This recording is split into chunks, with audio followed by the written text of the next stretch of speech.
రాష్ట్రంలో ఎండలు వానలతో జనం ఇబ్బందులు పడుతున్నారు. పగలంతా ఎండలు, సాయంత్రం భారీ వర్షాలు కురుస్తున్నాయి. అకాల వర్షాలతో పంటలు నష్టపోయి రైతులు తీవ్ర నష్టపోయారు. భారీ ఈదురుగాలులకు చెట్లు, విద్యుత్ స్తంభాలు నెలకొరిగాయి. మరో 4 రోజుల పాటు ఉదయం వేళల్లో ఎండలు, సాయంత్రం వర్షాలు కురిసే అవకాశం ఉందంటున్నారు వెదర్ ఆఫీసర్లు.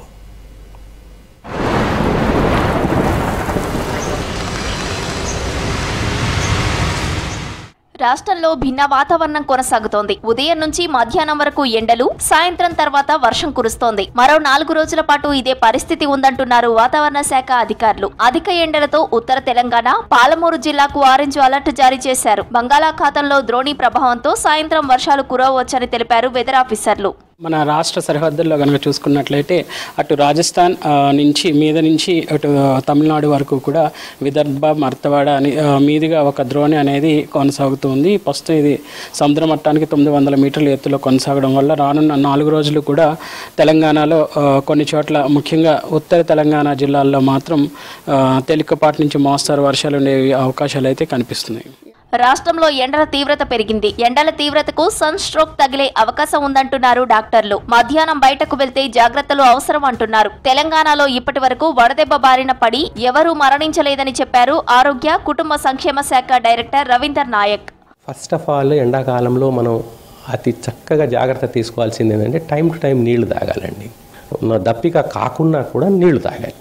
రెండవది, ఇప్పుడు ఎండాకాలంలో మనకు అన్నీ వచ్చే ఫ్రూట్స్ అన్నీ కూడా నీళ్లు ఎక్కువ కలిగిన ఫ్రూట్సే. ఆ ఫ్రూట్ జ్యూసెస్ ఫ్రెష్గా చేసుకొని మనం తాగొచ్చు. తర్వాత ఇంట్లోనే కనుక మనం ఉంటే చిటికెడు ఉప్పు, చెంచాడు షుగర్ కలుపుకొని మనం ఓఆర్ఎస్ ప్యాకెట్స్ లెక్క, అది సోడియం క్లోరైడ్ అనమాట. అందరు కూడా మనం ఇస్తున్న అడ్వైజరీస్ ఫాలో చేసి హీట్ స్ట్రోక్ రాకుండా మనం జాగ్రత్తలు తీసుకుంటే వచ్చే అవకాశం ఏమీ ఉండదు. హైదరాబాద్ లో సాయంత్రం వర్షం కురిసింది. ఉదయం నుంచి మధ్యాహ్నం వరకు ఎండలతో జనం ఇబ్బందులు పడ్డారు. సాయంత్రం ఒక్కసారిగా వాతావరణం మేఘావృతమై వాన పడింది. సికింద్రాబాద్, ఉప్పల్, బోడుప్పల్, పీర్జాదిగూడ, నాచారం, తార్నాక ప్రాంతాల్లో వర్షం కురిసింది. అటు మేడ్చల్ జిల్లాలోని గట్కేసర్, నాగారం, పోచారం మున్సిపాలిటీలో వాన పడింది.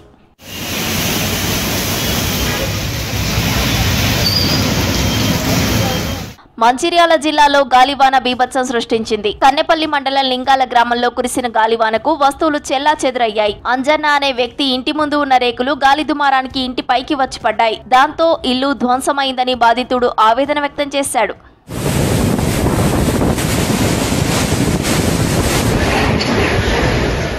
ఎండలతో పాటు అకాల వానలు జనాన్ని తీవ్ర ఇబ్బంది పెడుతున్నాయి. జిల్లాలో గాలి దుమారం, వానలు బీభత్సం సృష్టిస్తున్నాయి. వనపర్తి జిల్లా కేంద్రంలోని మార్కెట్ యార్డులో దాదాపు 35,000 బస్తాలకు పైగా వరి, మొక్కజొన్న పంట పూర్తిగా తడిసిపోయింది. కళ్లాల్లో ఆరబోసిన ధాన్యం దాదాపుగా నీళ్లలో కొట్టుకుపోయిందని కన్నీరు పెట్టుకుంటున్నారు రైతులు. ప్రభుత్వం ఆదుకోవాలని కోరుతున్నారు.